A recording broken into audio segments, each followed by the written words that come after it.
The girl was carrying only an old doll, and the desperation of helping her sick mother. When she tries to sell it to a stranger, she is surprised to discover he is a billionaire. Little Emma sat on the floor of the dimly lit bedroom, running her fingers through her doll's tangled yarn hair. Lily had been with her for so long that one of its button eyes was missing, and the red dress had small patches Emma herself had tried to sew. Across the room, Sarah was breathing with difficulty. Her skin, once radiant, now had a pale tone that frightened Emma. The 5-year-old didn't fully understand what was happening, but she knew her mother could no longer get out of bed to prepare her for school or tell bedtime stories. "Mommy," Emma called softly, "are you cold?" Sarah opened her eyes slowly and attempted a weak smile. "No, sweetheart, I'm fine." But Emma knew that wasn't true. Winter had hit hard in their small town, and the poorly heated apartment left her hands red from the cold. The refrigerator was almost empty. Emma had eaten the last container of yogurt for breakfast. "Mrs. Adams brought soup yesterday," Emma remarked, standing up and placing Lily next to her mother on the bed. "I'll heat some up for you." Sarah wanted to protest, but she had no strength. Pneumonia had been consuming her for weeks, and without money for the right medication, her body was fighting the infection alone. Emma dragged a chair to the stove and carefully turned on the low flame. Her large green eyes, so much like her mother's, watched the liquid as it began to bubble. Next to the pan on the kitchen counter was an open white envelope. Emma had seen it many times. It looked just like the others that made her mother cry when she thought Emma was asleep. It had big red numbers printed on it, and Emma knew it meant trouble. When she returned to the bedroom with the soup in a small bowl, Sarah was sitting on the bed, trying to appear better than she actually was. "Look at who's taking care of me," Sarah said affectionately. "My little nurse." Emma smiled, proud, and sat on the edge of the bed, watching her mother struggle to eat. "The teacher asked about you today," Emma lied. She hadn't gone to school for the last 3 days. "She said she hopes you get better soon." Sarah nodded, too weak to question her daughter. After a few spoonfuls, she put the bowl aside. "It's delicious, honey, but I don't think I can eat more right now." Emma picked up the bowl, still half full. That's when her gaze fell on the nearly empty medicine bottles and the prescription the doctor had left on his last visit. Medications that cost more than they had. "Mommy," Emma asked, "why aren't you getting better with the medicine Dr. Johnson brought?" Sarah sighed. "Some problems take longer to heal, sweetheart. I'll be fine soon." She coughed, a deep sound that seemed to tear at her lungs. "Now tell me about your day." Emma began telling made-up stories about a school day that never happened. Sarah soon fell asleep, and Emma stayed there, watching her mother's chest rise and fall with difficulty. Over the last few months, ever since her father had left without explanation, everything had changed. Laughter was replaced by silence. Sarah's part-time job was not enough, and her illness made everything worse. Emma slipped out of bed and, in the living room, picked up Lily and hugged her. "What are we going to do, Lily?" she whispered. "Mommy needs those expensive medicines." Her eyes fell on a newspaper with a pharmacy ad from downtown. An idea began forming in her mind. "I'm going to have to sell you, Lily," she explained to the doll, tears forming. "You're the only valuable thing I have. Daddy gave you to me on my 4th birthday, remember?" Before he left, Emma waited until her mother was deeply asleep. Then she put on her faded red coat, placed Lily inside its large pocket, and left the apartment quietly. The light rain had stopped, but the biting November cold made her fingers hurt. Downtown was a 15-minute walk, and Emma tried to recall the route she had taken with her mother on the rare occasions they went shopping. The streets were relatively empty that afternoon. Some people in a hurry didn't even notice the little girl walking alone. Emma clutched Lily against her chest, gathering courage. When she reached the central square, her cheeks were red from the cold. She looked around, unsure. There was an elderly couple, a few pigeons, and a man sitting alone on a bench, reading a newspaper. Emma watched the man for a moment. He was wearing a perfectly tailored dark suit. His dark brown hair showed a few grey strands at the temples. There was something about his solitude that drew Emma's attention. With hesitant steps, she approached. The man didn't notice her at first, absorbed in the financial news. "Excuse me, sir," Emma said, her small voice almost lost in the wind. James Carter lifted his eyes.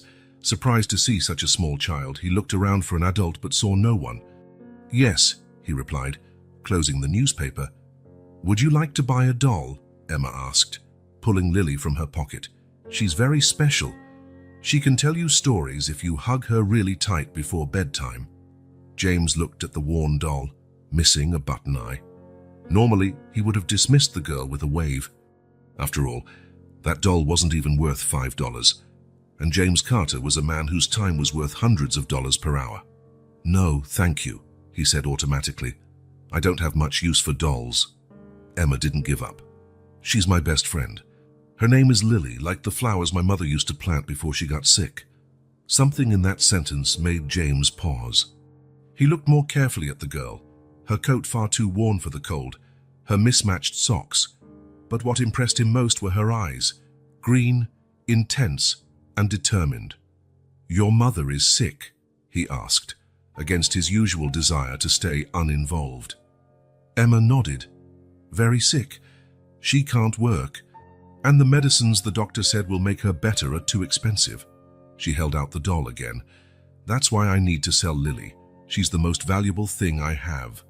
James felt something strange in his chest, an ache he hadn't experienced in years. As the head of one of the largest banks in the city, he dealt with millions every day. But something about this child's simplicity unsettled him. "How much do you want for the doll?" he asked. Emma bit her lip, thinking, how much do really good medicines cost? Mommy needs antibiotics and other things I can't pronounce. James almost smiled at the innocence of the question.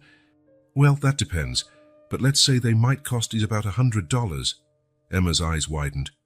$100? She looked down at Lily, unsure. "I don't know if Lily is worth that much, sir.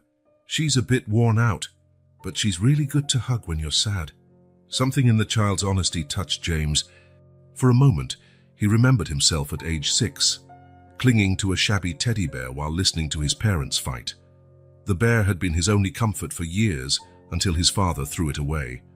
"I think I can give you $100 for her," James said, surprising even himself. "Really?" Emma asked, incredulous. $100 real dollars?" James opened his wallet and took out a $100 bill. Before handing it over, he hesitated. "Where is your mother now? You shouldn't be out here by yourself." "Mommy is sleeping at home. She doesn't know I left." "But it's an emergency," Emma explained, her eyes fixed on the bill. "I'll be back soon before she wakes up." James knew how worrying it was for a child that young to be walking alone. He looked again at the fragile figure in front of him and made a decision. "Are you sure you want to sell your doll?" he asked, giving the girl one last chance. Emma squeezed Lily against her chest one last time and whispered something into the doll's cloth ear. "I'm sure," she said, her voice trembling. "Mommy is more important." James took the doll gently and placed it in the inner pocket of his coat.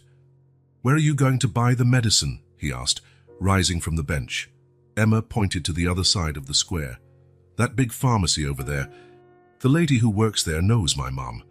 "I'll go with you," James said, surprising himself with the offer, "to make sure you get the right medicine." Emma hesitated for a moment, recalling her mother's warnings about strangers, but then she nodded. This man had bought Lily at a fair price and seemed willing to help.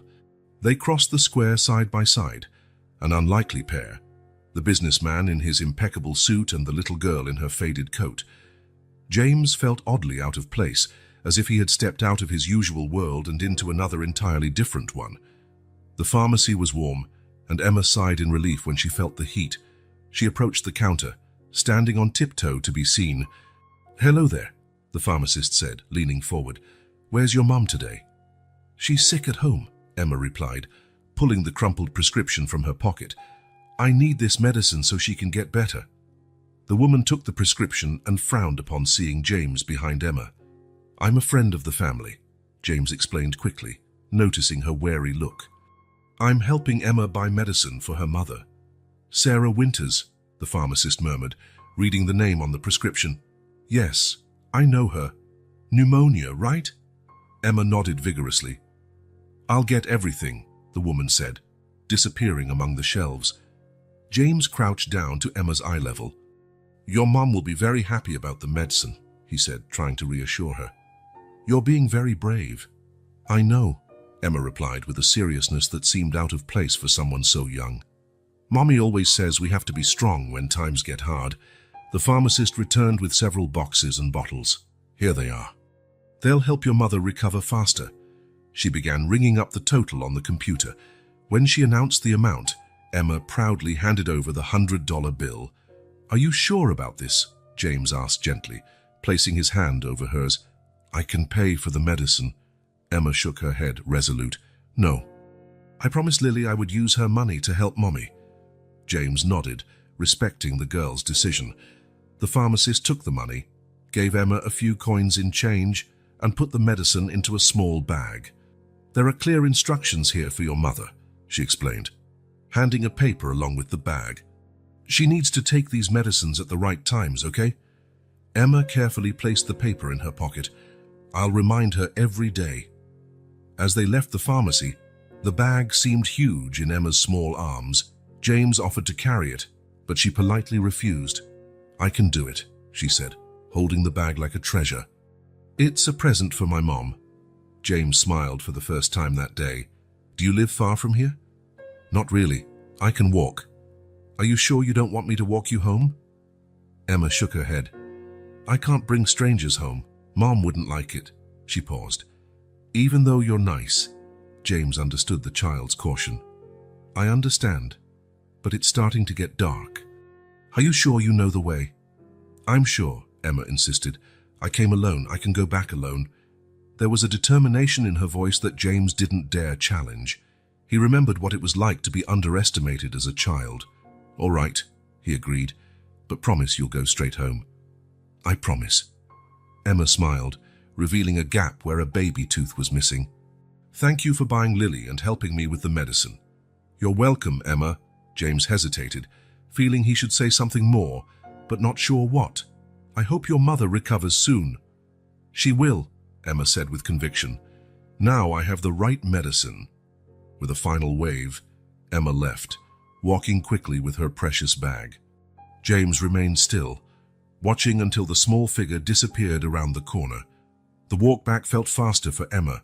She practically skipped, despite the weight of the bag and the cold intensifying at dusk. In her mind, she already imagined her mother taking the medicine and growing strong again. Maybe they could even go to the park on the weekend, like they used to. Arriving at the building where they lived, Emma climbed the 3 flights of stairs as quickly as she could. She opened the apartment door carefully, trying not to make noise in case her mother was still asleep. "Mommy," she called softly, stepping into the living room. "Are you awake?" Sarah was sitting on the edge of the bed, her face marked by worry and relief at the sight of her daughter. "Emma, where were you? I was frantic." Emma ran to her mother, placing the pharmacy bag on the bed. "I went to get you medicine, Mommy. The ones Dr. Johnson said you really needed to get better." Sarah looked confused at the bag, then at Emma. How did you manage that?" "I sold Lily," Emma answered, her voice mixing pride and a bit of sadness. "A nice man in the square gave me $100 for her." Sarah's face turned pale. "You what? Emma, you know you shouldn't talk to strangers, let alone go out alone." "But Mommy, look," Emma insisted, taking the boxes of medicine out of the bag. "Now you're going to get better. The lady at the pharmacy said these are the right ones." Sarah was torn between the fear of what could have happened to her daughter and the emotion at the sacrifice she'd made. Tears filled her eyes. "Oh, Emma." Sarah pulled her into a tight hug. "You shouldn't have done that." "Your daughter, it's okay," Emma said, wiping away a tear escaping her mother's face. "Lily will be fine. The man promised to take good care of her. And you're more important." Sarah hugged her daughter tightly, torn between gratitude for that unconditional love and guilt for not being able to provide more. "Lily was your special present, the last one your father gave you." "I know," Emma said, her small face serious, "but you need to get better, Mommy. Then we can buy another doll." Sarah swallowed the lump in her throat, amazed at the maturity of her 5-year-old. "Tell me about this man," she said, still worried. What was he like? He wore a nice suit, Emma explained, now excited. And he had dark hair with a little bit of white here. She pointed to her temples. He even went with me to the pharmacy to help buy the right medicine.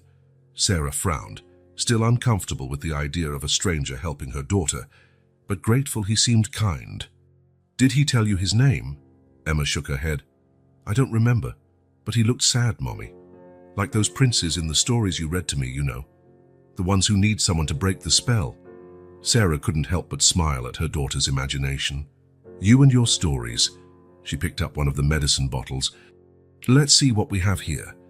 While Sarah examined the medications, Emma hopped around the living room, recounting every detail of her adventure, from the walk to the square to the moment the suit man helped her at the pharmacy. And now, Lily is going to live at his house, Emma concluded. I think she'll like it. His house must be pretty.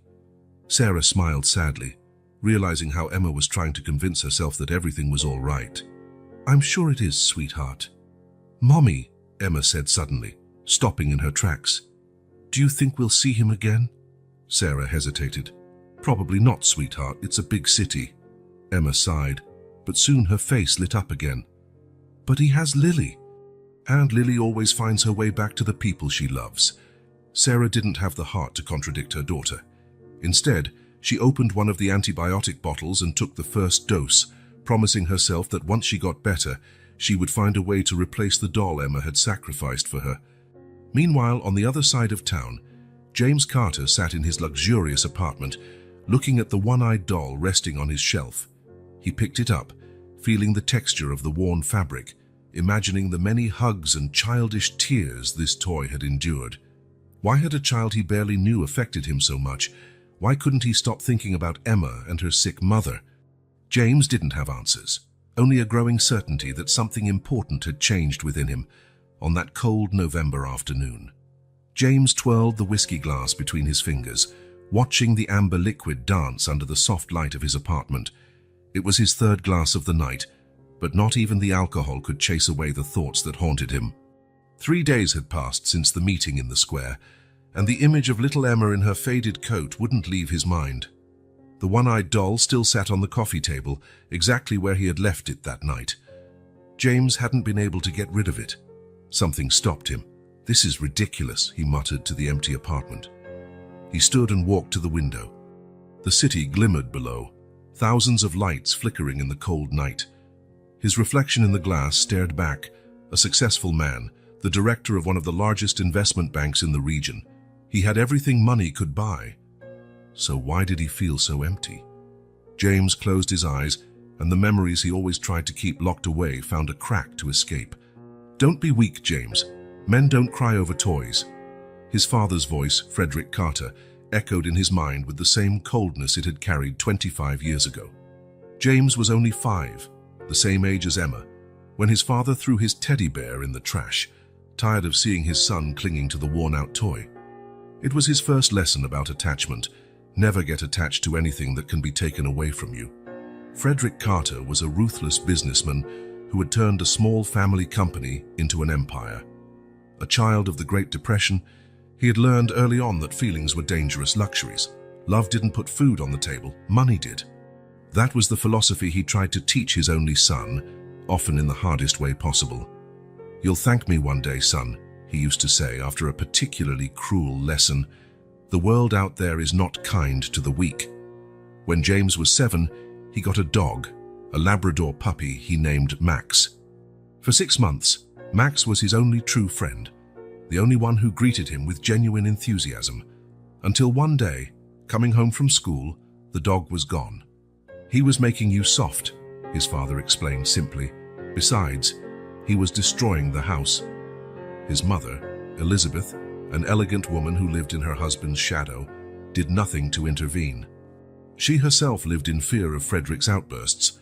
Her refuge was a prescription of tranquilizers from the family doctor and social gatherings where she could pretend everything was fine. At school, James used his math skills to gain respect. He wasn't well liked by his classmates. His lack of social skills and the arrogance he used as a shield took care of that. But his teachers admired him. There, he found his path.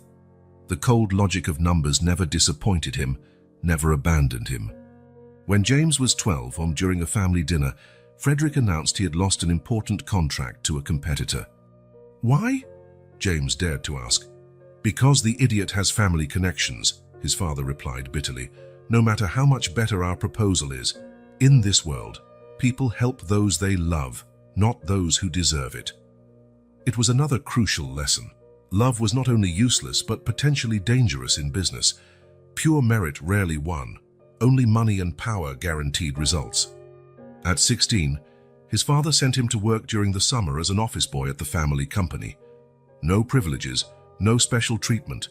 James spent 2 months delivering documents, making coffee, and being humiliated by executives who knew exactly who he was.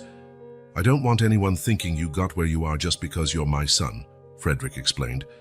"You'll have to be twice as good as anyone else to prove your worth." Harvard was a partial relief.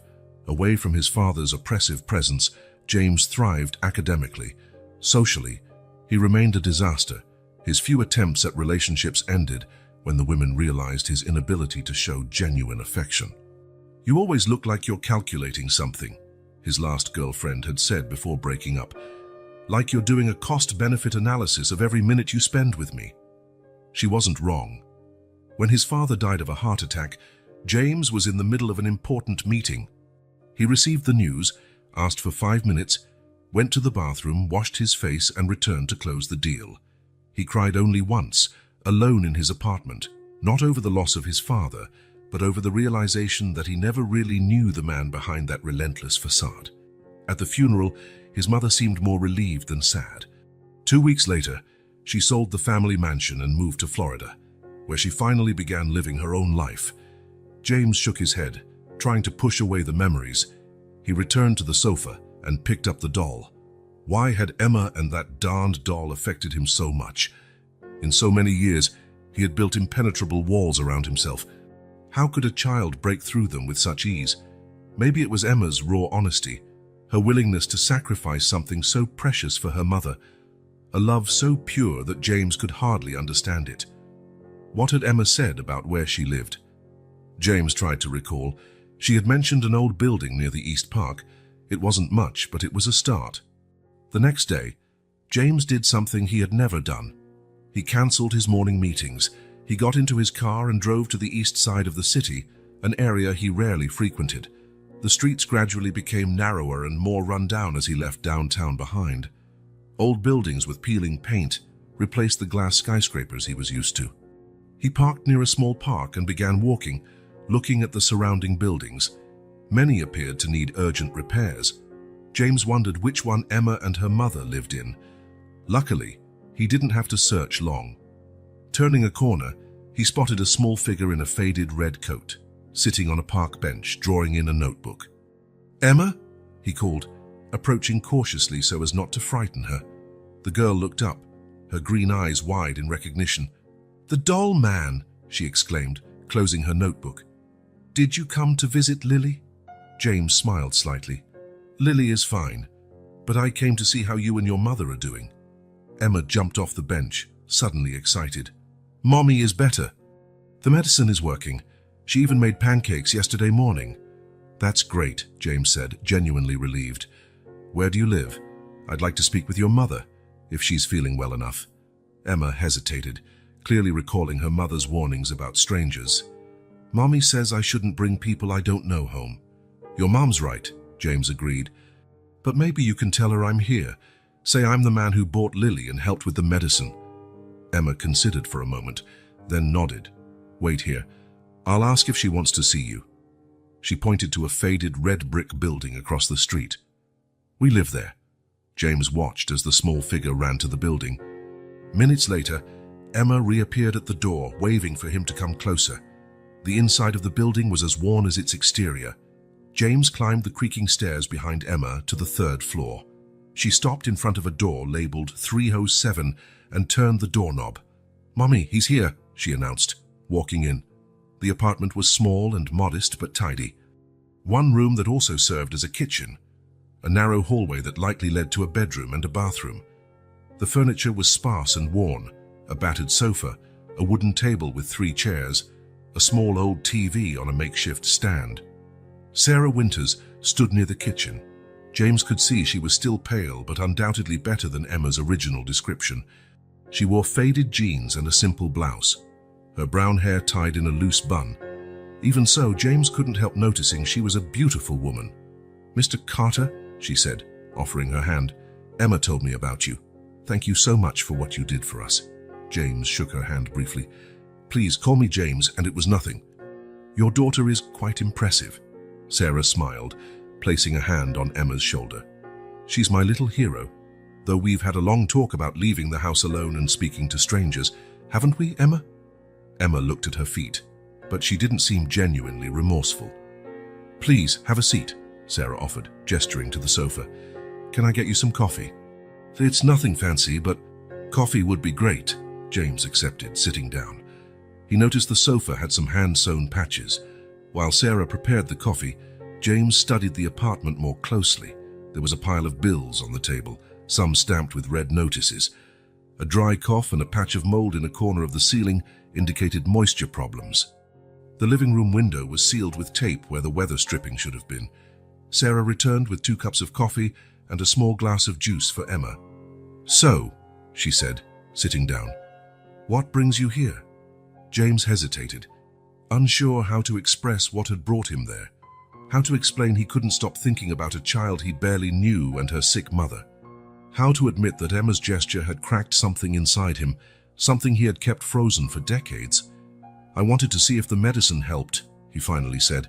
"Emma was so determined." Sarah smiled. "They helped a lot. The doctor said I needed a stronger antibiotic, and that was exactly what was on the prescription. I'm still recovering, but the fever's gone and the cough is better. I'm glad to hear it." James sipped his coffee. "Emma told me you worked in a store." Sarah's smile faltered. "Yes, at Morrison's. In the clothing department. They let me go when I got sick, but..." She paused. "Well, they couldn't wait forever. They already hired someone else." James nodded, understanding the situation. A single mother, unemployed, ill, with medical bills piling up, and a small child to care for. The weight of those circumstances would crush anyone. "I have some contacts in the medical field," he said carefully. "I could help set up a full checkup for you, just to make sure you're truly getting better." Sarah straightened up, her face suddenly tense. "That's very kind of you, Mr. Carter, but we're not looking for charity." "James," he corrected automatically, "and it's not charity. Think of it as a thank you." "A thank you for what?" Sarah asked, puzzled. James looked at Emma, who was quietly sipping her juice and watching their conversation closely. "For reminding me of something important I had forgotten." "And what's that?" "That there are things money can't buy." Sarah studied him for a long moment, as if trying to decipher his true intentions. James held her gaze, realizing he wasn't used to being judged this way, not by his status or power, but by his character.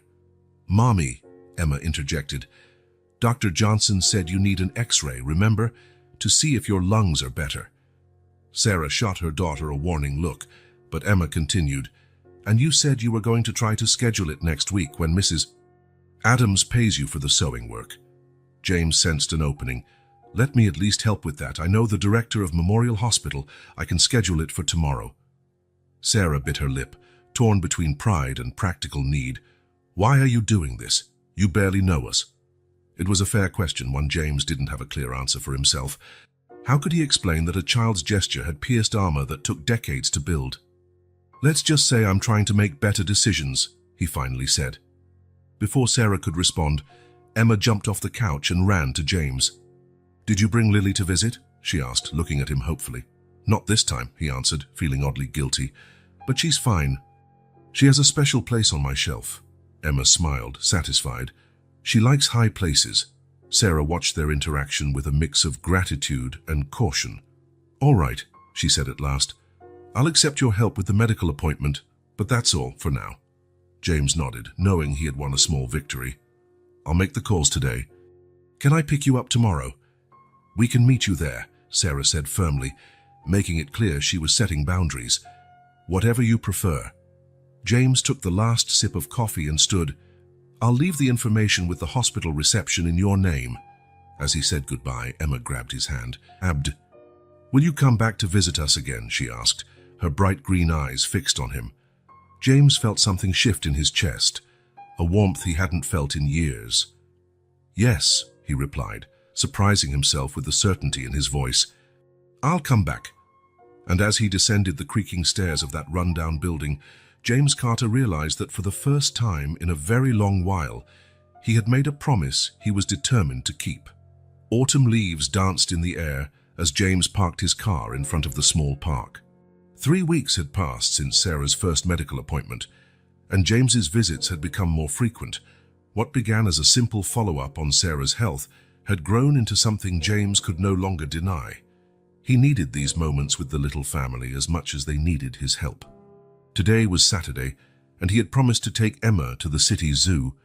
Sarah, now recovered from pneumonia, insisted on staying home to finish some sewing projects she'd taken on to supplement her income.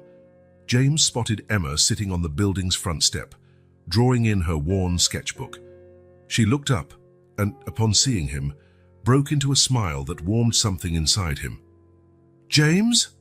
Emma shouted, running toward him. She no longer called him the doll man. Now it was simply James, with an intimacy that surprised him. "Ready for our adventure?" he asked, crouching to meet her at eye level. Emma nodded vigorously. "Mommy said there are tigers and giraffes and even elephants. Is that true?" "All that and more," James confirmed. "It's going to be quite a day." Sarah appeared in the doorway, holding a small backpack. "Her snacks," she explained, handing the bag to James. "Nothing fancy, just a sandwich and an apple." "I could have bought something there," James said kindly. Sarah shook her head. "You're already doing so much by taking her to the zoo. Besides," she smiled, a smile James found himself looking forward to seeing, "Emma insisted on making the sandwich especially for you two to share." James looked at Emma, who nodded solemnly. "It's peanut butter and jelly, the best combination in the world." "I can't argue with that," James replied, pretending seriousness. Sarah knelt down in front of her daughter. "Behave. Listen to James and don't be too loud near the animals, okay?" "Yes, Mummy," Emma promised, giving her mother a quick hug before taking James's hand. "Let's go." At the zoo, James rediscovered the world through Emma's eyes. Each animal was greeted with exclamations of wonder and endless questions. Why do zebras have stripes? Do elephants really never forget? Do giraffes sleep standing up? James answered what he knew, and for the tougher questions, they read the information signs together. Emma insisted on reading as much as she could, showing a surprising level of knowledge for her age. "Mommy teaches me to read every night," she explained when James praised her. "She says books are like doors to other worlds." "Your mother is a wise woman," James said, feeling increasing admiration for Sarah. Despite all the hardships, she had never neglected her daughter's education. At lunchtime, they sat on a bench under a large tree. Emma carefully unwrapped the package she had prepared, revealing 2 sandwiches cut into perfect triangles. "Mommy helped with the cutting," she admitted, "but I did everything else on my own." James took a bite, exaggerating his reaction of delight. "Best sandwich I've ever had." Emma laughed, a bright sound that seemed to light up the entire park. "You're silly sometimes." "Only sometimes," James raised an eyebrow, teasing her. "Most of the time you're too serious," she replied with disarming honesty. "Like you have a really big problem in your head." James almost choked on his sandwich. How could a 5-year-old read him so well, while executives with decades of experience often failed to see past his facade? "And what do you think that problem might be?" he asked, genuinely curious. Emma shrugged, biting her apple. "I think you don't know how to play properly." "I don't know how to play?" James pretended to be scandalized. "Yeah, you try, but it's like you forgot how." Emma looked at him seriously. "What did you do for fun when you were little like me?" The innocent question hit him like a punch. What did he do for fun as a child? The memories that came weren't of playing, but of long days spent alone in his room, doing extra math lessons or reading business books his father insisted were character building. "I didn't play much," he finally admitted. Emma looked horrified. "Nothing? Not even hide and seek? No dolls? No superheroes?" "I had a teddy bear once," James said quietly. "And a dog." For a few months. Emma studied him for a moment. That's why you look sad sometimes, even when you're smiling. James had never been described with such accuracy and simplicity. He felt something warm and uncomfortable in his throat. "All right," he said, standing and holding out his hand to her. "I guess I need to learn how to play then. Any suggestions?" The rest of the afternoon was a lesson in simple joy. Emma taught him to roar like a lion, to waddle like a penguin, and to make echoes in the aquarium tunnel. When a light rain started, James bought 2 colorful umbrellas from the gift shop, and they danced through puddles, laughing as if nothing else mattered in the world, and maybe nothing else did. On the way back, Emma fell asleep in the back seat, clutching a small plush lion James had bought as a souvenir. He drove slowly, occasionally glancing in the rearview mirror at the sleeping girl's peaceful face, marked by a slight smile. Something profound had shifted inside him. James realized that for the first time in years, he hadn't thought about work, financial reports, or market strategies for an entire day. Instead, he'd felt truly present, truly alive. When they arrived at Sarah's building, James lifted the sleeping Emma in his arms and carefully climbed the stairs. The sensation of her trusting him completely as she slept was something he'd never experienced before. Sarah opened the door before he even knocked, as if she'd been waiting anxiously by the window. Her expression softened at the sight of her daughter asleep. "Looks like someone had a full day," she whispered, guiding James to the small bedroom she shared with Emma. James laid the girl on the bed gently, and Sarah removed her shoes and covered her with a light blanket. Emma barely stirred, only hugging the stuffed lion closer. Back in the living room, Sarah offered James some coffee. They sat at the kitchen table, a comfortable closeness that had developed over the course of honest conversations and shared moments. James was no longer just the benefactor who had appeared in their lives at a critical moment. He had become a dear friend, a constant presence Sarah and Emma both looked forward to. "How was it?" Sarah asked. "Amazing," James answered honestly. "Your daughter is extraordinary," Sarah smiled proudly. "She is, isn't she? Sometimes I wonder where she gets so much wisdom in such a small body." She hesitated. "Emma talks about you all the time. You know, James said this. James showed me that." James felt heat rise up his neck. He wasn't used to being important in someone's life in such a genuine way. "She taught me a lesson today," he admitted. "About how I don't know how to play." Sarah laughed softly. "Emma has a knack for getting straight to the point." "She's right," James said, spinning the coffee cup between his fingers. "I never really played, not even as a child." "It's never too late to learn," Sarah replied gently. James nodded thoughtfully. "You know, my entire life has been built around making money, climbing the career ladder. I thought that was all that mattered. And now I see an apartment full of love and lacking in luxury, and I wonder what's truly worthwhile." The silence that followed was comfortable, as though both were reflecting on the same fundamental life questions. "I'm thinking of using part of my fortune to help children," James said abruptly. "Children like Emma, who need a chance." Sarah looked at him curiously. "Where did that idea come from?" "From your daughter," James answered simply. "She made me realize how many kids might be going through what you two went through, without anyone to help. And how much money I've accumulated without any real purpose." "That would be wonderful," Sarah replied, a new light in her eyes. "Do you have any idea how you'd do it?" "Not exactly yet. Maybe a foundation, a community center, something that offers medical assistance, education, opportunities." James paused, noticing how enthusiastic he sounded. "Sorry, I'm rambling."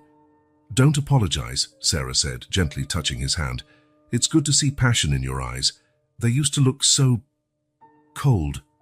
Sarah's touch was light, but James felt it like an electric current. It had been a long time since he felt so connected to another adult. When he left the apartment that night, James paused on the stairs, looking out at the city through a grimy hallway window.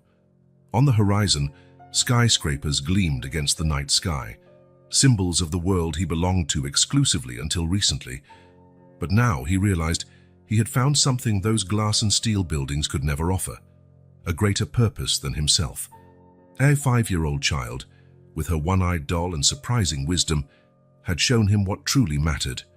And for the first time in his adult life, James Carter felt he was finally finding his way home. Sarah's latest medical report brought news that lit up the small apartment with new energy. Her lungs were completely recovered, without any traces of the pneumonia that had nearly claimed her life months ago. Dr. Reynolds, referred by James, had officially cleared her, declaring she could resume her normal activities. "It's like I've been given a second chance," Sarah told James as they walked through a nearby park on a Saturday afternoon. Emma ran a few yards ahead, chasing the fall leaves blowing off the trees. "You deserve it," James replied, noticing how Sarah's face had regained its glow. The last 2 months had completely transformed the fragile, worn-down woman he'd first met. Now she walked with her head held high, a renewed confidence in her steps. Sarah had started working part-time at a local bookstore, thanks to a recommendation from James. It didn't pay as much as her old job, but it offered flexible hours and a calm environment, allowing her to recover her strength gradually. In her spare time, she'd returned to sewing, something she always loved but had been forced to do out of necessity. Now her eyes sparkled as she talked about the small alterations and creations she made for neighbors. "I have an idea," she said, cheeks flushing with excitement. "I'm thinking of starting a small children's clothing business, simple but well-made items at affordable prices." "That's wonderful, Sarah," James replied, genuinely impressed by her determination. "Do you have a plan?" She nodded, enthusiastically explaining the designs she'd come up with, the fabrics she intended to use, and how she could start with minimal investment. James listened intently, fascinated by the transformation of this woman who, not so long ago, could barely imagine a future beyond the next unpaid bill. "Emma's birthday is coming up," Sarah said, changing the subject. 6 years old. I can't believe how fast time goes by. "Any special plans?" James asked, trying to sound casual. For weeks, he'd been thinking about the perfect gift for Emma, something that would show how much she meant to him now. Nothing too fancy, a cake, some balloons. "I invited the kids in the building," Sarah smiled bashfully. "I'd really like you to come. I wouldn't miss it for anything," James assured her, warmth filling his heart at the invitation. "What day?" "Next Saturday, 2 in the afternoon. Emma's counting the days." Sarah called out to her daughter, who had wandered too far. "Emma, don't go so far." The girl ran back, cheeks flushed with exertion and excitement. "James, look what I found." In her small hands was a bright blue feather, probably from a jay. "It's beautiful," he said, crouching to inspect the treasure. "Are you going to keep it in your collection?" Emma nodded vigorously. Her collection was a shoebox filled with small wonders she discovered on her explorations. Colorful rocks, dried leaves in unusual shapes, shells James had brought her from a business trip to the coast. As Emma returned to her treasure hunting, Sarah and James sat on a bench. There was a comfortable intimacy between them now, built over sincere conversations and shared moments. James was no longer simply a well-off benefactor who had stumbled into their lives. He had become a cherished friend, a presence that both Sarah and Emma hoped for. "You've changed our lives," Sarah said softly, breaking the silence. Her eyes, the same intense green as Emma's, met James's with gratitude that left him momentarily speechless. "You two changed mine," he finally replied, and it was the simplest, most profound truth he'd ever spoken. On the way home, James remembered the one-eyed doll that still occupied a prominent place on his shelf. An idea began to form in his mind, a way to give back the most valuable gift he'd ever received. On Monday, James drove across town to a neighborhood of narrow streets where artisan shops were tucked among historic buildings. He had searched over the weekend until he found precisely what he was looking for, a tiny workshop specializing in restoring old dolls. The shop was minuscule, its shelves filled with dolls from various eras, some so old they looked like they belonged in museums. A little bell chimed when he opened the door, and from the back came an elderly woman with glasses hanging from a chain around her neck. "May I help you?" she asked, studying James curiously. Clearly, she wasn't used to seeing men in suits in her shop. "I hope so," James replied, carefully taking Lily out of the makeshift protective case he'd fashioned. "I need this doll restored." The woman took Lily in her experienced hands, examining her with a critical eye. She's quite worn. Missing an eye, dress patched multiple times, stuffing compressed. She looked at James. Sentimental value, I presume. Immeasurable, James confirmed. For a very special little girl. The craftswoman gave a gentle smile. I see. Well, I can do a good job on her. Replace the eye, reinforce the seams, add new stuffing, maybe a new dress. No, James interrupted. Keep her dress, just restore it. Each patch tells a story. The woman nodded, seeming to approve of his response. She'll be like new, but with her history preserved. I can have her ready in a week. It'll be detailed work. And I should warn you, it won't be cheap. Price is not an issue, James replied. I just want her to be perfect. Over the following days, James divided his time between work, no longer the sole focus of his life, and the secret preparations for Emma's birthday. Aside from having Lily restored, he carefully selected other gifts, books he knew she would love, a set of professional colored pencils for her drawings, and a small silver bracelet with a lion charm, recalling the day at the zoo. During his visits to Sarah's apartment, he had to contain his excitement to avoid revealing the surprise. Emma talked incessantly about her birthday, showing her fingers to count down the remaining days. You're really coming, right, James? She asked, at least 3 times in a single visit. I wouldn't miss it for the world, he promised, his heart aching at the trust he saw in her eyes. On Friday, the day before the birthday, James stopped by the workshop to pick up Lily. When the craftswoman brought out the doll, James almost didn't recognize her. Lily now had 2 bright button eyes, and the red dress was carefully restored with the original patches preserved. Her once floppy body was again soft and full. Her yarn hair had been cleaned and combed, and her cloth face received a subtle touch of paint, giving her a gentle expression. She's exactly what I hoped for, James said, touched. I did my best to honor her story, the craftswoman replied. Some of the patches were so delicate I had to reinforce them underneath without altering the outer appearance. The new eye is identical to the original. I was lucky to find a vintage button from the same era. James paid the requested price without hesitation, adding a generous tip that the woman tried to refuse. It's for the next customer who can't afford the full amount, he insisted. And the craftswoman finally accepted with a grateful smile. Lily was placed carefully in a lovely gift box, tied with a blue ribbon, Emma's favorite color. James barely slept that night, anticipating the girl's reaction upon seeing her friend restored. As on Saturday, the small apartment was transformed. Sarah had hung colorful balloons from the ceiling, and a handmade banner reading "Happy Birthday, Emma" decorated the main wall. On the table, a homemade chocolate-frosted cake awaited the 6 candles that would be lit later. James arrived early, offering to help with the final preparations. He brought 2 bags, one with the additional presents and another with the special box containing Lily. Nervous? Sarah asked, noticing how he kept adjusting the presents on the table. Is it that obvious? James chuckled, running a hand through his hair. I just want everything to be perfect for her. Sarah gently touched his arm. It already is, James. You're here. It's all she asked for last year when she blew out her candles. What? James asked, surprised. She wished for a real friend, someone who wouldn't leave. Sarah smiled, tears glistening in her eyes, and her wish came true. The statement hit James deeply. All the gifts, the medical arrangements, the financial support he'd offered suddenly felt insignificant compared to that simple wish, a true friend. Soon, other children arrived, filling the small apartment with laughter and energy.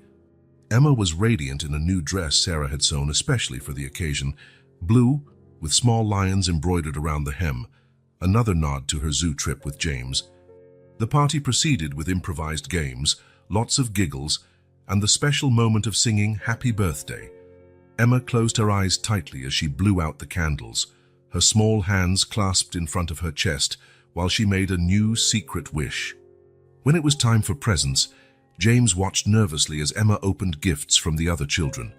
Small toys, coloring books, a plastic doll. Her eyes shone with each new surprise, and she thanked each gift giver warmly. Finally, Sarah handed her James's present, "This one is special," she told Emma.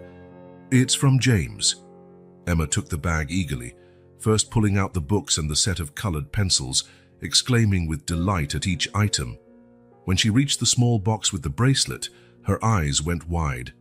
"It's a little lion just like my plush one," she exclaimed, immediately asking Sarah to help her put on the bracelet.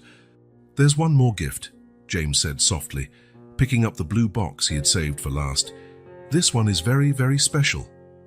Emma took the box curiously, carefully undoing the ribbon. When she lifted the lid and saw what was inside, she froze, her eyes wide with shock. "Lily," she whispered, picking up the restored doll with trembling hands. Lily came back. Silence fell over the room as everyone watched Emma clutch the doll tightly, silent tears streaming down her cheeks. James knelt to be at her eye level. "I thought I needed her," he said, his voice thick with emotion. "But I realized you showed me a different way of seeing life. Lily missed you just like you missed her." Emma touched the doll's dress, recognizing every patch she and her mother had sewn. "She looks so pretty," she whispered, "and she has 2 eyes now." "A very special craftswoman helped her heal," James explained, "just like you helped heal me." Emma looked at him, confused. "Were you sick?" James smiled. "In a way, I was sick in here." He touched his own chest. "But you and your mom helped me get better." Emma threw her arms around him, still holding Lily. "Thank you, James," she said against his shoulder. "This is the best present in the world." James met Sarah's gaze over Emma's shoulder. She was watching him with an intensity that made his heart race. Tears shone in her eyes, but there was also something else, a warmth, an understanding, and maybe, James dared to hope, the same affection growing in his own heart. The other children soon called Emma to continue playing, and she ran off to show everyone her newly restored doll. James stood up and joined Sarah, both of them watching the girl's happiness. "How did you manage it?" Sarah asked quietly, "restoring her so perfectly?" "I found someone who understands that some things don't need to be replaced, only healed," James answered. "Every patch, every mark was preserved. They're part of her story." Sarah looked at him, her green eyes shining. "Just like our scars are part of who we are." "Exactly," James agreed. "And they're just as valuable as the intact parts." After the other children left and Emma fell asleep clutching Lily, Sarah and James sat on the small apartment balcony, sharing a cup of coffee. "You've really changed," Sarah remarked, breaking the comfortable silence. "Since that first day in the square. You two transformed me," James admitted. "Before meeting Emma, I was empty. I lived just for work, forgetting more. I never understood what really mattered. And now I know I want to be part of your lives," James said, summoning the courage to express what he had felt for weeks. "Not just as a benefactor or an occasional friend, I want to be here, to be—" He hesitated, searching for the right words. "To be family."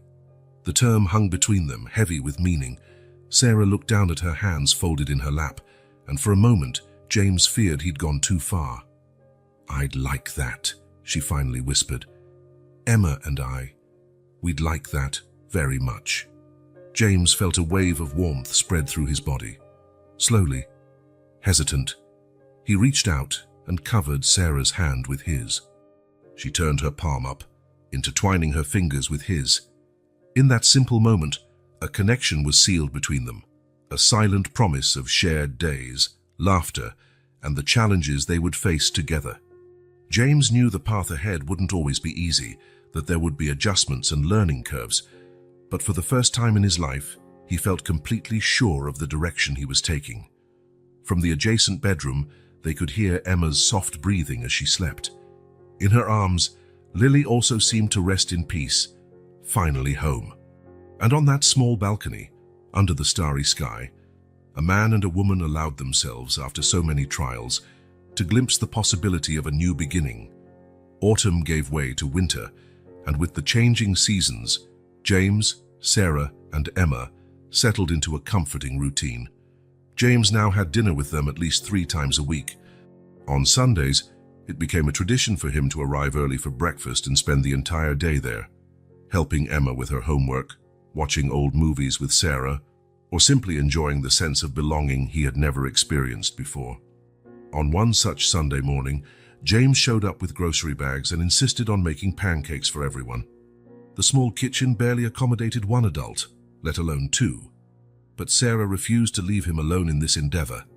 "You'll burn the house down," she joked, taking the spatula from his hand when he almost let a pancake turn black. "I'm perfectly capable of making pancakes," James protested, feigning indignation. Emma, seated at the table with Lily on her lap, giggled at the scene. "James almost never cooks, Mommy. He told me he used to eat dinner at work nearly every day." "Really?" Sarah arched an eyebrow at him. "Well, that explains a lot." James shrugged, smiling. "I never had a reason to learn how to cook properly. What was the point in making an elaborate meal just for me?" Sarah observed him for a moment, noting the loneliness implied in those words. Sometimes, small comments like this revealed layers of James's solitary past that he rarely discussed. "Well, now you have the two of us to feed," she replied softly. "So you'd better learn quickly." The simplicity of that statement, "now you have us," warmed James inside. It was exactly what he wanted, to have them in his life, to be part of theirs. Since Emma's birthday, this integration had happened so naturally that James sometimes wondered how he'd lived so long without that sense of fulfillment. Sarah's small sewing business was slowly growing. She had turned a corner of the living room into her workshop, complete with a new sewing machine James insisted on giving her as startup capital. After much reluctance, Sarah accepted, but she insisted on documenting everything as a loan she would repay once her business flourished. It was one of the things James admired most about her fierce independence. Even when she needed help, Sarah never gave up her dignity or autonomy. She accepted support, but always on terms that preserved her self-worth. "New orders?" James asked, noticing some sketches on her sewing table. Sarah nodded, pride shining in her eyes. "The children's clothing store in the mall loved my samples and placed a small collection order. If it sells well, it could become a regular partnership." "That's wonderful." James pulled her into an impulsive hug, lifting her off the ground in his excitement. Sarah laughed, surprised by his spontaneity. When he set her back down, their faces were close, and for a moment time seemed to freeze. Sarah's eyes, green as spring leaves, locked on his, and James found himself leaning in almost imperceptibly. But the sound of Emma returning from her room broke the moment. "Can I help with the pancakes?" the girl asked, oblivious to the momentary tension between the adults. "Of course, Chef Emma," Sarah replied, stepping away from James with slightly flushed cheeks. "Let's show James how a real pancake is made." The morning went by in a flurry of laughter and a considerable mess of flour. But James couldn't remember having this much fun. Watching mother and daughter work together in the kitchen, he felt a certainty grow inside him. This was the life he wanted, the kind of happiness money could never buy.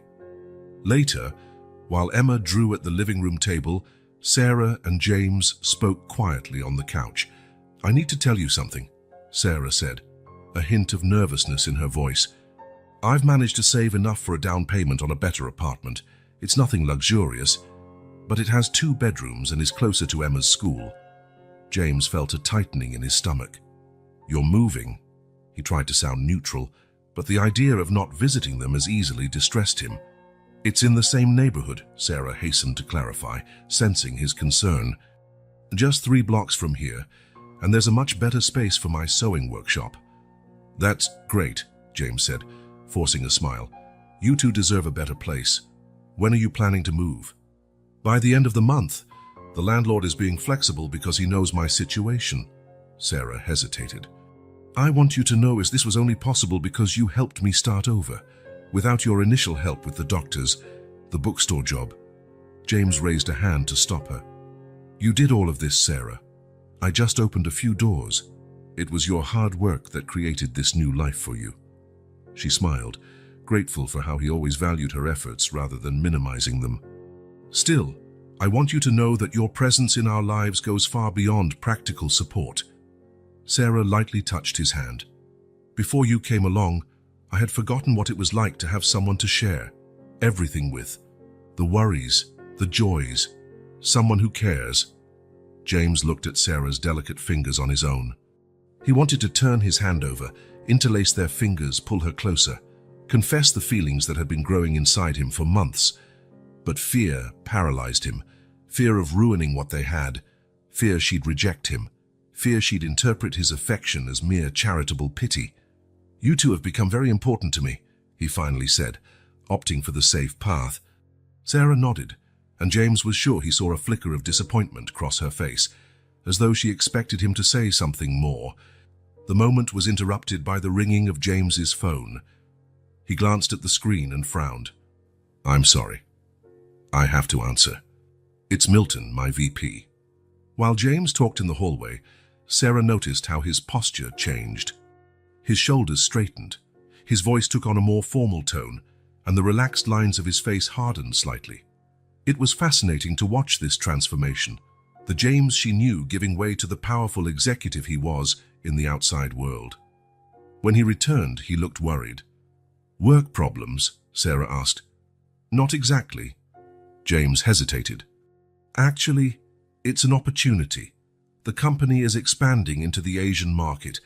They're considering sending me to Tokyo to oversee the new office." "James, that's amazing," Sarah exclaimed. "It sounds like a big opportunity." "It is," he agreed without enthusiasm. "The problem is the timeline. It would be at least 6 months living there." The realization of what that meant fell over them like a shadow. 6 months without seeing each other. 6 months of James missing the everyday moments that had become so precious to him. When would you have to leave?" Sarah asked, her voice betraying the sadness she tried to hide. "It's not certain they'll choose me," James said quickly. "I have a meeting tomorrow to discuss the details. If I accept, I'd leave in 3 weeks. Emma, who had been focused on her drawing, noticed the change in tone and approached them. "What happened?" she asked, looking from one adult to the other. "James might have to travel for work, honey," Sarah explained gently. "To a place far away called Japan." Emma's eyes widened. "For how long?" "A few months," James replied, his heart clenching at the look on the girl's face. "But you'll come back, right?" Emma asked, her voice trembling. "You promised you wouldn't leave like Daddy did." James felt as though he'd been punched in the stomach. Had he made that promise at some point? He couldn't recall the exact words, but he knew his actions had conveyed that message. That he would be permanent, that he wouldn't vanish from their lives. "Of course I'll come back, Emma," he assured her, kneeling down to her eye level. "This isn't like your dad. It would just be a work trip." Emma hugged him tightly, as if to keep him from leaving right then. Over her shoulder, James looked at Sarah and saw the conflict in her eyes. She wanted to support him, encourage him to seize this professional opportunity, but she also feared the emptiness his absence would leave behind. That night, after Emma fell asleep, James and Sarah sat on the small balcony, sharing a bottle of inexpensive wine. "You should accept," Sarah said abruptly, breaking the silence. "It's an incredible opportunity for your career." "I'm not sure it's what I want anymore," James admitted. "Before I met you two, I wouldn't have hesitated for a second. Now what?" James took a deep breath. "Now, the idea of 6 months away from here, away from you two, it feels wrong." Sarah studied his face in the weak light coming from the living room. "James, can I ask you something personal? Anything? Why have you never... sometimes it seems like you want to say something, but you hold back." She looked away, suddenly unsure. "Or maybe I'm misreading everything." James's heart pounded. This was it, the moment he both feared and longed for. He could simply speak the truth, confess that he was in love with her, that he dreamed of building a life together, that he wanted to be Emma's father. But fear held him back again. What if she only saw him as the wealthy man who helped them during hard times? What if her feelings were just gratitude, not genuine affection? "I care about you both very much," he finally said, hating his own cowardice. Sarah nodded slowly, and this time James was certain he saw disappointment in her eyes. "We care about you too," she replied, smiling a smile that didn't reach her eyes. The next morning, James sat in the company's meeting room, listening but not truly hearing as Milton and the Director of International Operations detailed the plan for expansion into Japan. "It's the perfect opportunity for you, James," Milton was saying. "The board is extremely impressed with your performance over the last few years. This project practically guarantees your promotion to president when Stewart retires next year." James nodded mechanically, his mind miles away in a small apartment where a woman and a child had given meaning back to his life. "When do you need an answer?" he asked, cutting the presentation short. Milton seemed surprised. "I thought it was already a yes." "This is the kind of opportunity you've always wanted." "Things have changed," James replied simply. "I need to think." "What could be more important than your career?" Milton asked, genuinely puzzled. In the years they had worked together, James had never shown any priorities beyond professional success. James didn't answer. How could he explain to someone like Milton, who shared the same values James once had, that he'd discovered something far more precious than any promotion or raise? "Can we have your decision by Friday?" the Director of Operations asked. "Logistics are complex, and if it's not you, we'll need to start looking for another candidate." "You'll have my decision," James assured them, standing to end the meeting. Back in his office, James sat at the huge desk that used to symbolize his status, but now felt like a symbol of isolation. He picked up the photo he kept discreetly beside his computer, a snapshot of that day at the zoo with Emma. The little girl beamed beside a lion plush bigger than she was. The intercom buzzed, snapping him back to reality. "Mr. Carter, I have the financial reports for last quarter and the projections for the Asian expansion," his assistant announced. "Thank you, Claire. You can leave them on my desk." As he leafed through the impressive reports, expansion opportunities in the Japanese market, the substantial bonus he'd received for leading the project, James couldn't feel the excitement these prospects once inspired. Instead, he saw Emma asking if he was going away like her father. He saw Sarah hiding her disappointment when he once again failed to voice his true feelings. He saw himself living alone in a corporate apartment in Tokyo, once more isolated with his hollow success. The decision came with surprising clarity. No matter how much this opportunity would advance his career, the cost was too high. There were things money and power couldn't buy, things he had discovered in Emma's laughter and in the silent looks he shared with Sarah. James picked up the phone, determined to give his answer without delay. But before he could dial, he hesitated. It wasn't just about turning down the trip, it was about admitting to himself and to Sarah what he truly wanted. For so long, he had lived behind walls of self-preservation. His father had taught him that showing vulnerability was the quickest path to defeat, that giving your heart to someone meant giving them the power to destroy you. But now, at this crossroads, James finally understood. Staying protected behind those walls was no longer living, it was merely existing. Real courage wasn't about going off to conquer a new market on the other side of the world. It was about staying and facing his deepest fears, risking saying, "I love you," with no guarantees. Choosing, consciously, the possibility of pain over the certainty of loneliness. James put the reports in the drawer, grabbed his jacket and left his office in the middle of the afternoon, something he'd never done before. There was an important conversation he needed to have, and it couldn't wait another day. It was time to choose between the life he had built alone and the new family he'd found. And for the first time in his adult life, James Carter had no doubts about which path to follow. Sarah carefully folded the last child's dress in the order, running her hand over the soft fabric with satisfaction. The small butterfly designs she'd embroidered by hand gave a special touch to the piece, setting it apart from the mass-produced clothes that filled department stores. This kind of detail was what her clients were beginning to appreciate, and which made her small business increasingly promising. The clock on the wall showed it was nearly midnight. Emma had been asleep for hours, and Sarah knew she should do the same. However, there was something comforting about working in the silence of the night, when her thoughts could roam freely. And lately, those thoughts invariably led her to James. Sarah put away her sewing supplies and walked to the window of their new apartment, opening it slightly to feel the fresh spring breeze. The move had been completed 2 weeks ago, and although the space was still partly decorated, It already felt much more like a home than the old apartment ever had. The 2 bedrooms allowed Emma her own space, and the spacious living room accommodated both a seating area and a corner dedicated to Sarah's workshop.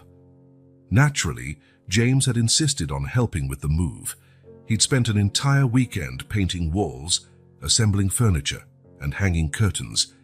Sarah smiled, remembering how confused he looked in front of the assembly instructions for a bookshelf, he who was used to analyzing complex financial reports.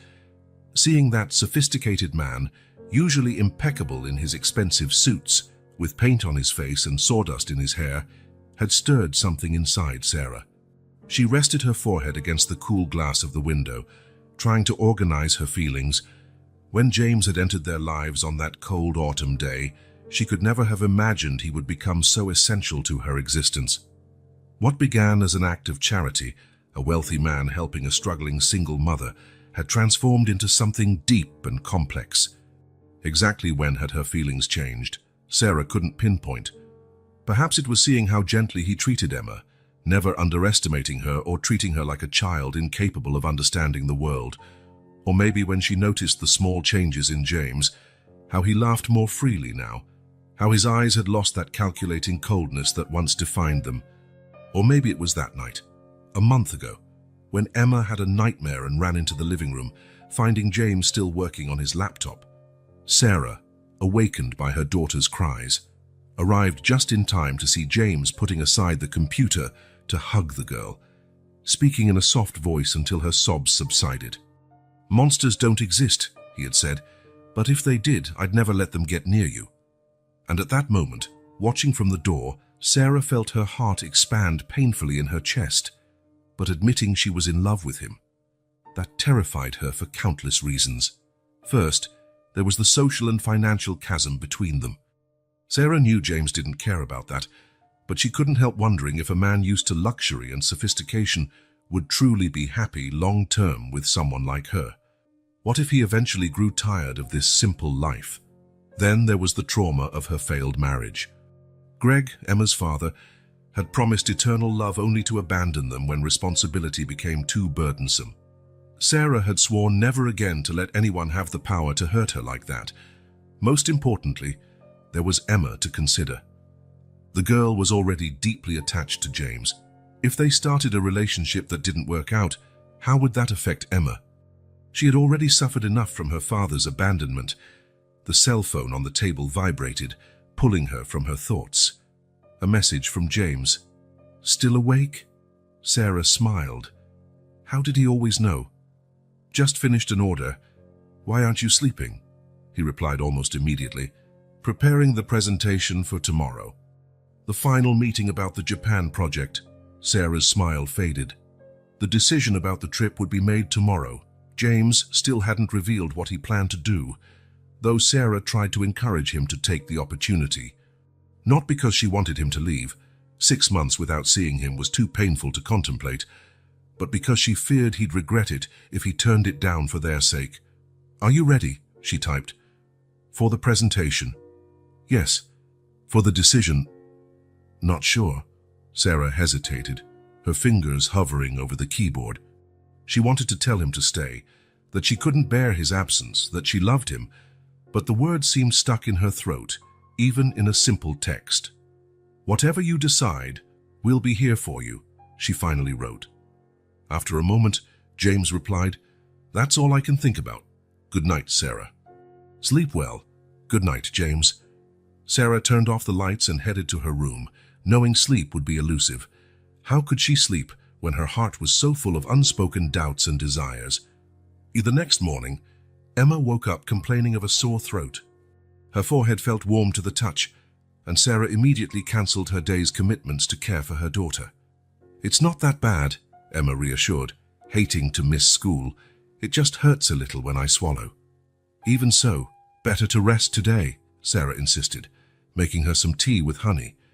"We'll see how you feel by afternoon." Emma didn't argue much, which showed she truly felt unwell. She settled on the sofa with Lily and a few books, while Sarah called the school to report her absence. "Is James coming today?" Emma asked, her eyes bright despite the fever. "I don't know, sweetheart. He has a really important meeting today. About Japan, Emma murmured, hugging Lily tighter. It wasn't a question. Sarah nodded, sitting beside her daughter to adjust the blanket over her legs. Let's hope he does what makes him happiest, okay? Emma didn't reply, just nodded without much conviction. Around lunchtime, Sarah's phone rang. It was James. Hey, she answered, trying to sound casual. How was the meeting? It hasn't happened yet, James replied, tension clear in his voice. It's after lunch. I'm calling because I stopped by the old apartment to return the key to the landlord, and the neighbor told me Emma didn't go to school. Is everything okay? Sarah's heart warmed at his concern. She woke up with a fever and a sore throat. Nothing serious, probably just a cold. Did you call a doctor? James's anxiety was palpable even over the phone. James, it's just a cold. Sarah chuckled softly. Kids get sick all the time. I know, but... He paused. Can I stop by after the meeting? Of course. Emma will be happy to see you. See you later, then. Sarah hung up, shaking her head with a smile. James's excessive worry any time Emma was unwell had been constant since he'd met the girl. For someone so controlled in other aspects of life, he became pure anxiety where Emma's well-being was concerned. The afternoon passed quietly. Sarah made homemade soup that Emma managed to eat without much trouble, and her fever subsided with some medication. The girl spent most of the day drawing and asking Sarah to read to her. When is James coming? Emma asked for the third time, glancing at the clock she was still learning to read. Soon, honey. He had that important meeting today. About going to Japan. Emma's voice turned small. Sarah nodded, not knowing how to reassure her daughter. She herself didn't know what James would decide. Is he going away like Daddy did? Emma asked, hugging Lily closer. No, my love. Sarah sat beside her, wrapping an arm around her shoulders. Even if James goes to Japan, it would be temporary. He'll come back, and we can talk on video calls while he's gone. Emma didn't seem convinced. Daddy said he'd come back too. Sarah felt a lump in her throat. Emma rarely mentioned her father, and when she did, Sarah never quite knew what to say. How do you explain to a child that some people simply aren't ready for the responsibilities they take on? James is different, she finally managed. He cares a lot about both of us. That I can promise. The doorbell rang, cutting short the difficult conversation. Emma immediately perked up, jumping off the couch to run to the door. Sarah followed more slowly, trying to calm the beating of her heart as she thought about seeing James. Opening the door, the sight that greeted her was not what she expected. James was there, but his usual controlled expression was gone. He looked devastated. His eyes were red, his tie askew, his jacket open. It looked like he had run his hands through his hair repeatedly, leaving it disheveled. James? Sarah asked, concerned. He didn't reply immediately. Instead, he knelt down and opened his arms to Emma, who ran to him without hesitation. He hugged her as if his life depended on it, closing his eyes tightly. Are you okay? He asked, pulling back to study the girl's face.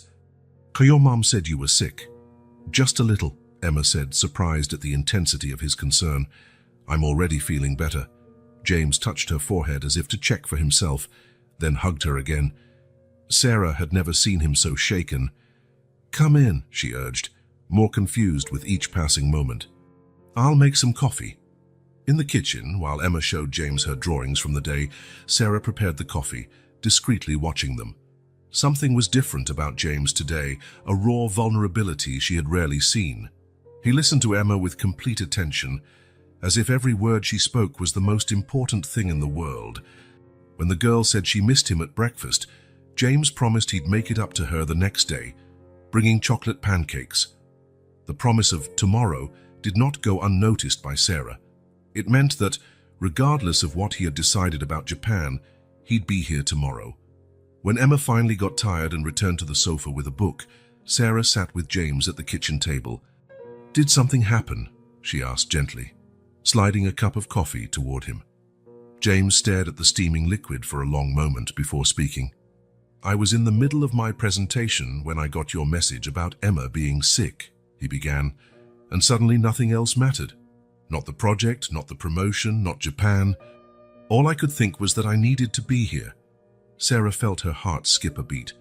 James, I walked out of the meeting in the middle of my own presentation, he continued with a humorless laugh. I've never done anything like that in my entire career. Milton was in shock. I think everyone was. What did you tell them? The truth. That there was a family emergency. James raised his eyes to meet hers. Family. That's what I called you, family. And when I said it, I realized it was the most absolute truth. You two are my family. The only real one I've ever had. Sarah felt tears forming in her eyes. James Akis, I don't know what to say. Don't say anything yet, he pleaded, reaching across the table to touch her hand. Let me finish, please. I have to get this all out before I lose my nerve. Sarah nodded, her heart pounding so hard she was sure he could hear it. I turned down the Japan project, James declared. Not because it isn't a great opportunity, but because I realized professional success means nothing if I have no one to share it with. I've spent my entire life believing money and power were all that mattered. Then a brave little girl offered her most precious doll to save her mother, and my world turned upside down. He paused, his hands trembling slightly. In these past few months, I've learned more about love, courage, and true happiness than in all the preceding years of my life. And I realized I can't go another day pretending what I feel for you is just friendship. Sarah held her breath, hardly believing what she was hearing. I'm in love with you, Sarah, James finally said, his voice almost a whisper.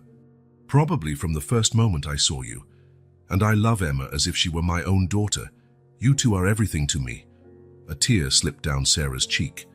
After months of hiding her own feelings, hearing James express his with such sincerity was almost too much. I completely understand if you don't feel the same, James went on, taking her silence for hesitation. Or if you need time. I don't want to pressure you at all. I just needed you to know. James, Sarah finally found her voice, squeezing his hand between hers. I've been afraid to say what I feel for so long. Afraid you'd see me as just a charity case. Afraid to ruin our friendship. Afraid of getting hurt again. She drew a shaky breath. But the truth is, I'm in love with you too. I think I have been for a while, but I wouldn't let myself admit it, not even to myself. James's face lit up with such pure hope that Sarah felt her heart overflow. Are you sure? He asked, as if he couldn't believe his luck. Completely, Sarah replied, feeling a huge weight lift off her shoulders. When I think of you leaving for 6 months, it feels like someone is tearing a part of me away. I never wanted to depend on anyone again, but the truth is, you've become essential to us. In response, Sarah stood, walked around the table, and finally allowed herself to do what she'd wanted to for months. She leaned down and kissed him softly on the lips. It was a brief, almost timid kiss, but it was full of promises. When she pulled away, James gently drew her back, deepening the kiss with a tenderness that made Sarah tremble. A small gasp made them break apart. Emma stood in the kitchen doorway, Lily in her arms, a huge grin on her face. Finally, the girl exclaimed, with the impatience typical of a child. I thought you two would never kiss. Sarah and James exchanged a look of surprise, then burst out laughing. James held out an arm, inviting Emma to join them. She ran over and jumped into his lap, forming a group hug that seemed to seal this new beginning. So does this mean you're not going to Japan anymore? Emma asked, looking at James with hopeful eyes. I'm not going anywhere, he promised, kissing the top of her head. My place is here with both of you. Emma beamed, satisfied, then asked with childlike candor, does that mean you'll be my new dad? Sarah froze, worried about how James would react to such a direct question. But he only smiled, his eyes shining with contained emotion. If your mom and you want that, nothing would make me happier, he answered sincerely. But we don't have to decide that right now. We have all the time in the world. The following weeks were a time of adjustment and discovery.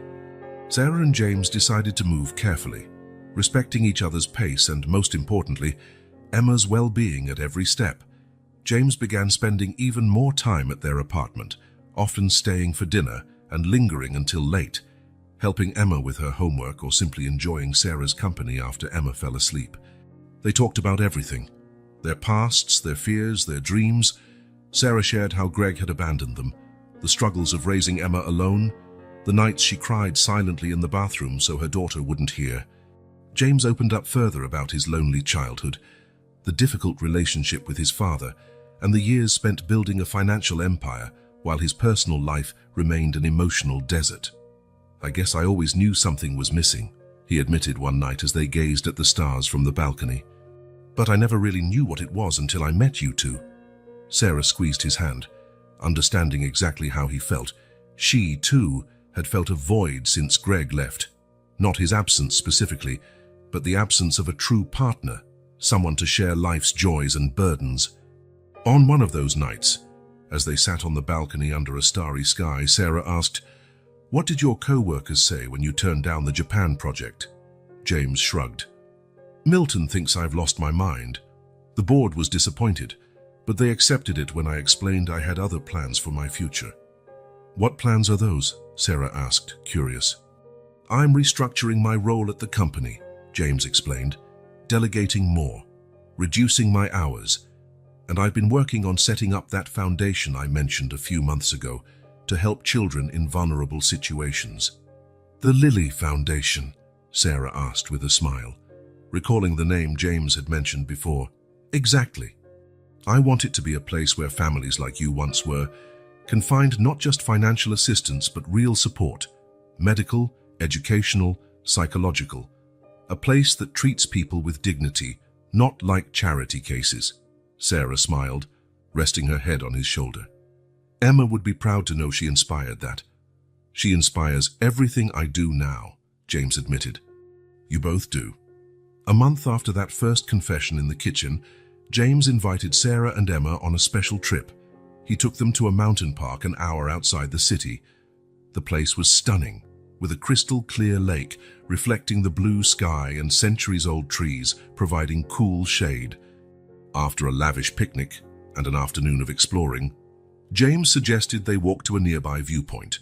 Emma ran ahead, gathering pine cones and interesting rocks, while Sarah and James followed, hand in hand. At the viewpoint, with a panoramic vista of the surrounding area, James asked Emma to hand him a small box he had entrusted to her earlier, supposedly containing a special treasure. The girl gave the box to James with a mischievous grin, then stepped back a few paces as they had planned. "Sarah," James began, holding the small blue velvet box without opening it yet, "I know it's only been a month since we confessed how we feel, and that might seem rushed to the outside world, but the truth is, my heart recognized you as its home from the very start." Sarah brought her hand to her mouth, tears beginning to form in her eyes. "I'm not proposing we get married tomorrow," James continued with a gentle smile. "I know we need time to build our relationship, to be sure this is what we want. But I'd like to give you this." He opened the box, revealing not an engagement ring, as Sarah had initially feared, but a delicate silver bracelet with 3 small charms, a lion, a doll, and a heart, as a promise that no matter how long it takes, I'll be here, for you and for Emma. Because you two taught me the true meaning of the word home. Sarah couldn't hold back her tears as James fastened the bracelet around her wrist. "It's perfect," she whispered. Emma approached, her eyes shining with excitement. "Do you like it, Mommy? I helped pick the charms." Sarah knelt to hug her daughter tightly. "It's the loveliest present I've ever received, sweetheart." "So are we a real family now?" Emma asked, looking from one to the other with anticipation. James and Sarah exchanged a glance filled with emotion.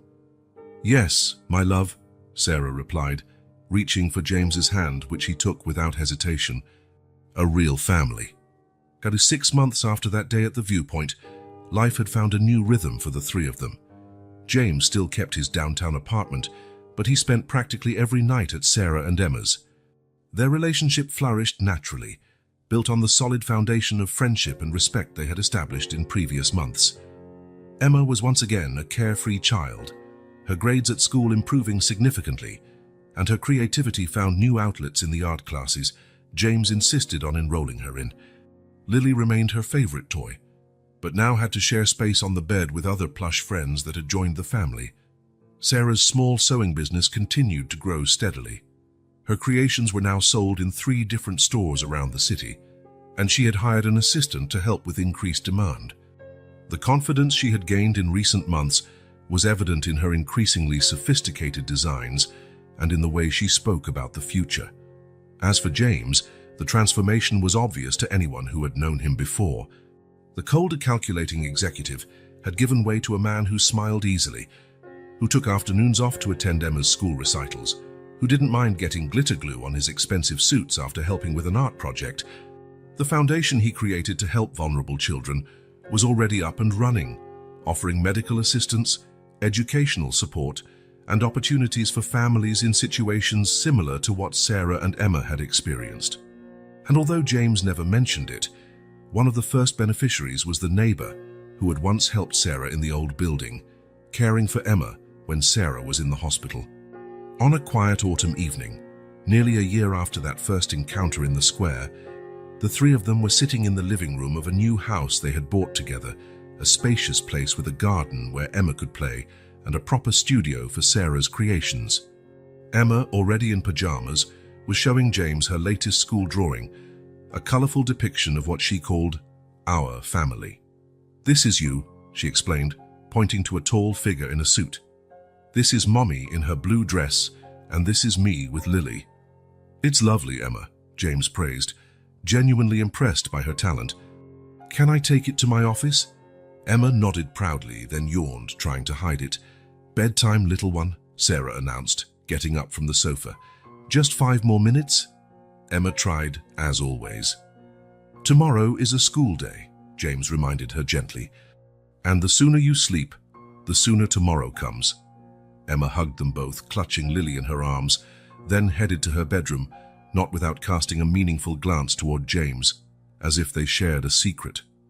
When Sarah returned from tucking Emma in, she found James on the balcony, looking at the stars with a thoughtful expression. "What are you thinking about?" she asked, sliding her arms around his waist from behind. James covered her hands with his, pulling her closer. "About how my life changed completely in just 1 year. How empty I was before you two." Sarah pressed her cheek against his back, breathing in his familiar scent. "Sometimes I wonder what would have happened if Emma hadn't gone out alone that day, if she hadn't decided to sell Lily. Fate would have found another way to bring us together," James said confidently, turning to face her. "Some people are meant to find each other." "You really believe that?" Sarah asked, surprised. The James she first met would never have voiced such a romantic idea. "I believe in us," he answered simply, "in what we've built together, and in what we're still going to build." James hesitated briefly, then pulled a small velvet box from his pocket, similar to the one containing the bracelet, but smaller. "I've been thinking a lot about the future," he said softly, "about what I really want, and the answer always comes back to you two." Sarah looked at the box, her heart racing. "I know we promised to take things slow," James continued, opening the box to reveal a simple but elegant ring with a single stone that sparkled under the garden lights. "But I also realize that each passing day only makes me more certain I want to spend the rest of my life with you. We don't have to get married immediately if you're not ready, but I'd like you to accept this ring as a symbol of my commitment." Sarah's eyes shone with tears. "I knew you were going to propose," she admitted with a trembling smile. "Emma told me you two went shopping for a special present last week." James laughed. "I guess I need to work on the concept of secrecy with her." "So that's what her significant look meant," Sarah said, recalling Emma's expression before bedtime. "She wanted to stay up to see your answer," James confessed. "I promised to tell her everything at breakfast." Sarah looked down at the ring again, feeling a joy so deep it almost hurt. "Yes," she said simply. James slipped the ring on her finger, and when they kissed, Sarah felt she had finally found her place in the world, not in a specific address or house, but in the arms of this man she had grown to love beyond reason. From her bedroom, Emma watched through the slightly open door. Lily clutched to her chest. "See, Lily," she whispered to the doll, "I told you he was going to ask Mommy to marry him today. Now we're a real family." The girl smiled, proud of her role as a little matchmaker, and lay back down.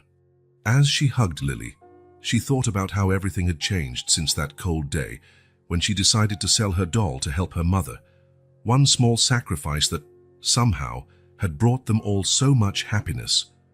Out on the balcony, James and Sarah remained in each other's arms, making plans for the future they would build together. "You never imagined that selling an old doll to a stranger would change your life, did you?" James asked, softly kissing Sarah's forehead. "Never," she agreed, admiring the ring on her finger. But Emma always had a special talent for seeing the good in people. She saw something in you that even you didn't know was there.